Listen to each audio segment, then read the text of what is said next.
How's everyone doing today? Welcome back to another episode of the Banker Next Door. I'm your host, Dr. Joe Berquist. So today I wanted to take a look at how are banks budgeting for 2026? What are some of the key things that they may be looking at or key things they may want to consider? So today I have an article here from Bank Director, which is basically titled How Leading Banks Are Budgeting for 2026. Banks should approach budget season as an opportunity to build the operational foundation necessary to compete effectively. And as this is a time when a lot of banks are really getting into their strategic planning for not only 2026, but maybe for the next 3, 4, 5 years, this would be a good time to basically jump into this.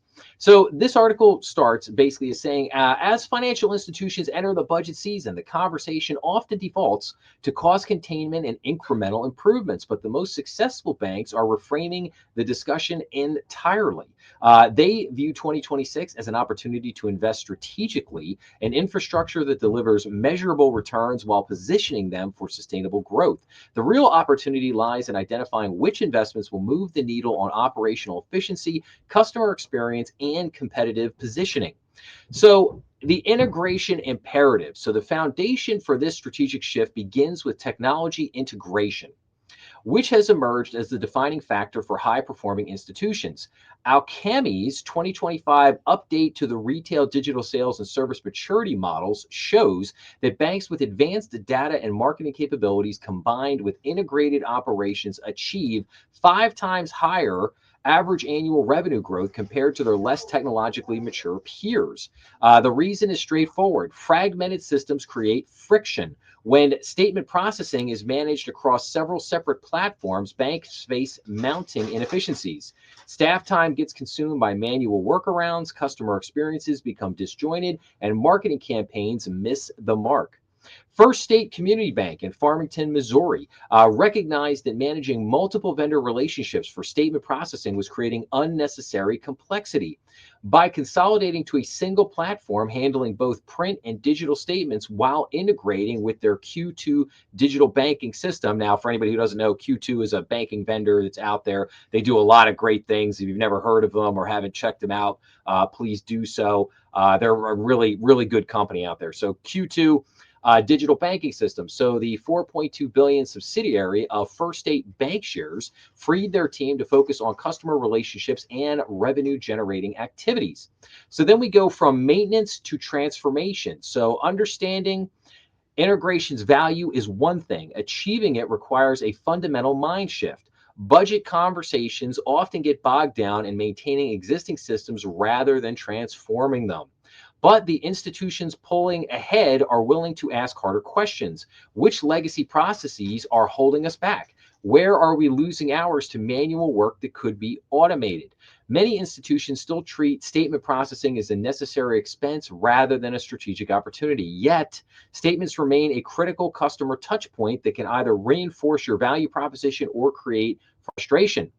The 2.8 billion Jefferson Bank in San Antonio, Texas, realized their separate vendors for paper and electronic statements were creating inconsistent customer experiences.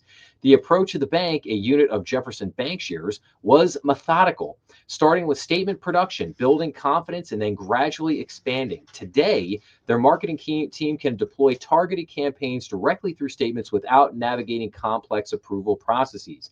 The efficiency gains allowed them to manage growth without proportional increases in operational costs.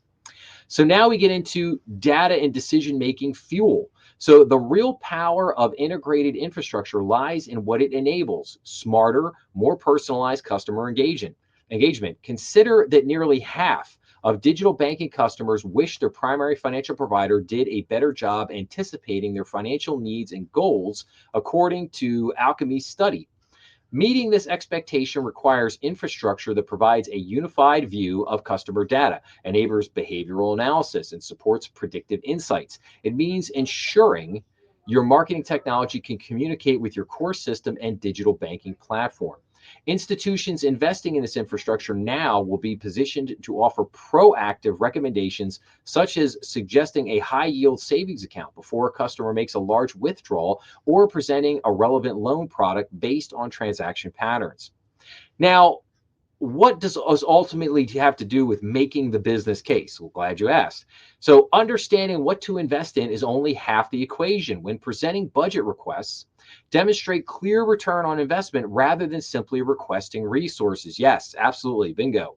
For Ohio Valley Bank and Gallipolis, Ohio, the business case was straightforward. Losing a team member responsible for in-house statement printing left IT staff diverted from strategic priorities. Supply chain challenges affected paper costs, compounded the issue at the 1.5 billion subsidiary of Ohio Valley Bank Corp. Outsourcing became both operationally sensible and financially imperative, solving their immediate problem while providing transparent reporting that simplified their audit process. So now you have the scalability question. So perhaps most important for 2026 planning is scalability. Investments that solve today's problems but create bottlenecks tomorrow aren't truly strategic at the end of the day. The 401 million Citizens Bank of Swainsboro, a unit of Swainsboro Bankshares in Georgia, experienced this during regional expansion. Their existing statement workflow functioned adequately at their previous volume, but growth exposed its limitations. By prioritizing vendors with proven records in quality, support, and proximity, they created a streamlined operation that could handle 10,000 statements at once rather than spreading work across multiple days. So now we end with planning with purpose. So as banks finalize their 2026 budgets, they must resist the temptation to think incrementally. The institutions that will thrive are rethinking how infrastructure can drive both efficiency and growth. That means prioritizing integration over isolated point solutions, viewing data infrastructure as foundational rather than optional, and recognizing that maintaining fragmented legacy systems often exceeds the investment required to modernize.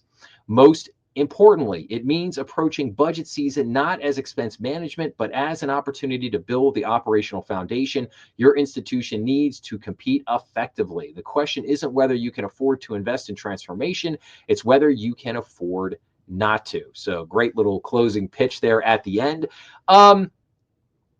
I think this is really good, and I really like the message here to basically look at like, hey, this is often a time where we look to basically, cost containment and incremental improvements, as it says at the beginning.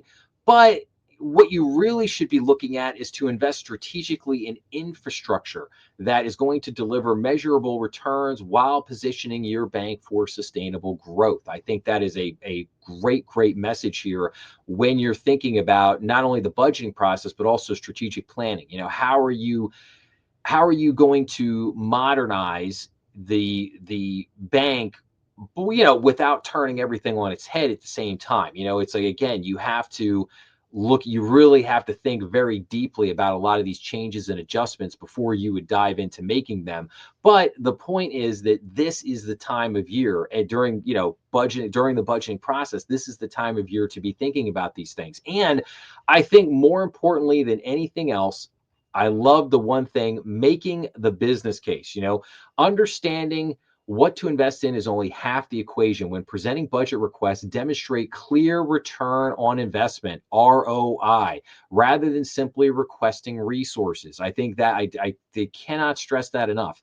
Whenever you're coming in looking for a plan, trying to present something to the board to get approval, and if you want them to buy, you have to present the business case. You have to present what is the ultimate payoff for the bank here at the end of the day. What is the ROI or potential ROI, return on investment for this particular project? And then that also helps the board to weigh that, because again, they may be considering multiple projects from the same time.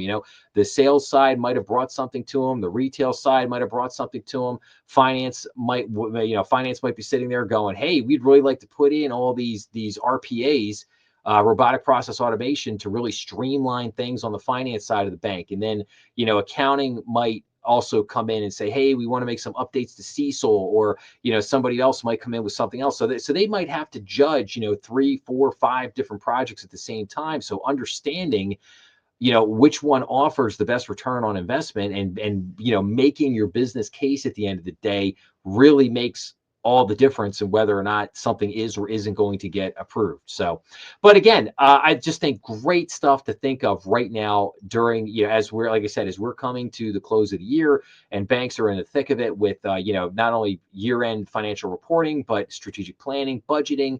I thought that this was the perfect time to basically bring this up and kind of have this discussion around this topic. So, but with that being said, I will wrap up by saying if you like this episode, please make sure to like, share, and subscribe, as that always helps the channel. Remember, we are on YouTube, Rumble, and all major podcast platforms. Please be sure to leave your comments down below, as I always love getting back to everybody. And as always, make sure to check out some of the other content on the channel. I thank you so much for watching. I hope everyone has a great day out there, and I will see you again real soon. Thanks a lot.